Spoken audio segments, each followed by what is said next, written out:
Good evening. We present the news summary. Two new amendments have been made to the 13th month pay legislature. Vice President Ahmed Afif made the announcement to the media this morning. One of the amendments is that individuals with a monthly salary of more than 45,450 rupees will be eligible to a 13th month pay, depending on the employer's discretion. And the second amendment is that people who resign from employment are eligible for a 13th month pay on a proportional basis for the amount of months that they have been in employment. Vice President Afif said these new amendments will provide more fairness in the way that the 13th month is paid. We feel this is an unfairness because those who may have started late during the year as an employee, confirmed in post, and are still in post on the 31st, they would get a part of the 13th month, whereas somebody who may have served the same period but left earlier was not entitled to it.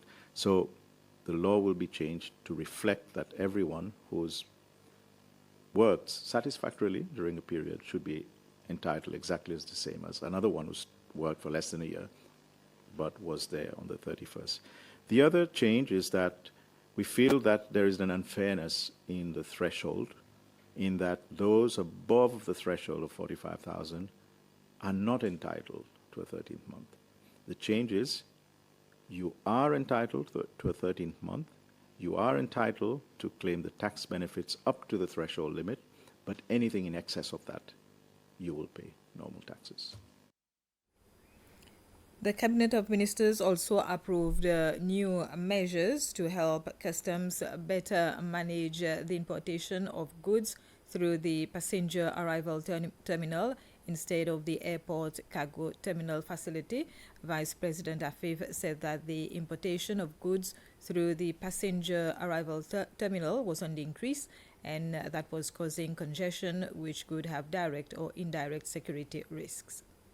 So what Customs is proposing is that they will have a service with an operator such as Seychelles, whereby the moment they see or observe that a large number of bags belonging to some passengers are deemed as commercial cargo, they will segregate them, put them on the side, and allow the rest of the passengers to clear through a normal passenger customs system.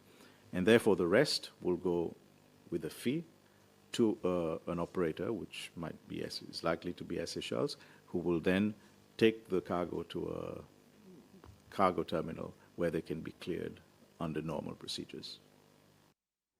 And the Cabinet also approved the proposal to amend the Mutual Assistance in Criminal Matters Act 2022. This is to allow the President to designate any relevant statutory body as an approved authority for requesting mutual assistance in criminal matters. Currently, the Office of the Attorney General is the only designated authority with the power to make and respond to requests for mutual assistance in criminal matters. Essentially, the change is that we designate through an SI, which the President has authority to do, that there can be other authorities in Seychelles who are designated as approved requesting authorities. So they can request information directly with other competing authorities overseas, but keeping the competent authority in Seychelles, which is the Attorney General, briefed on all transactions.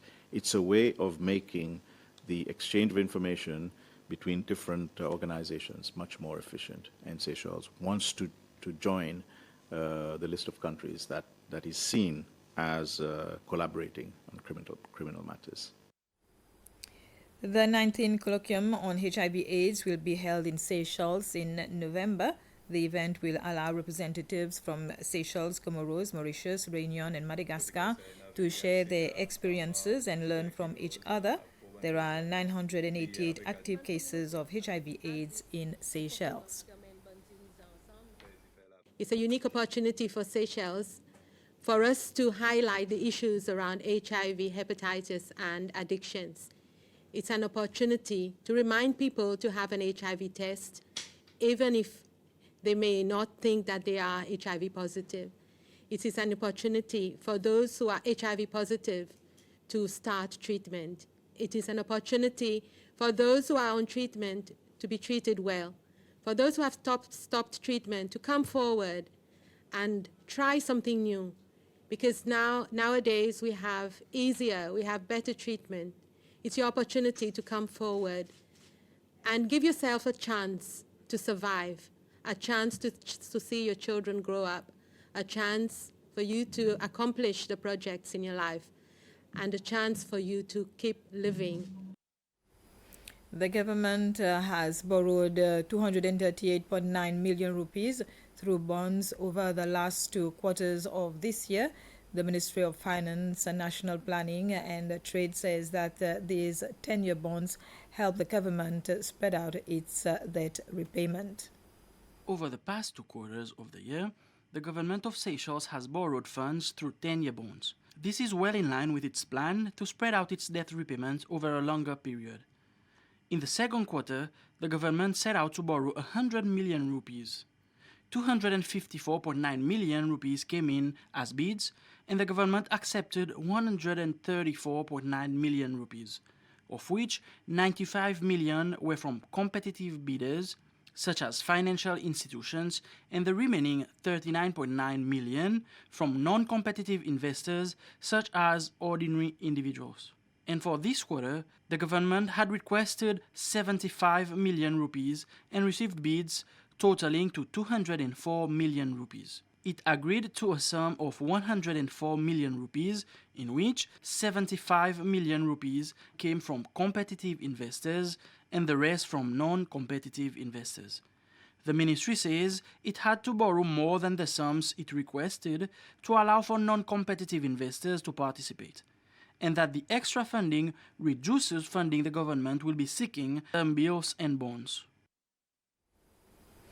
And several schools across the country have displayed recyclable materials during an exhibition organized in the gardens of the Communion Hall building in Victoria. It was to mark the 30th anniversary of the creation of environmental clubs in schools, known as Eco School. The Minister for Education, Dr. Justin Valentin, said the Eco School program should be part of the school curriculum. And this was the news summary. Thank you for your attention.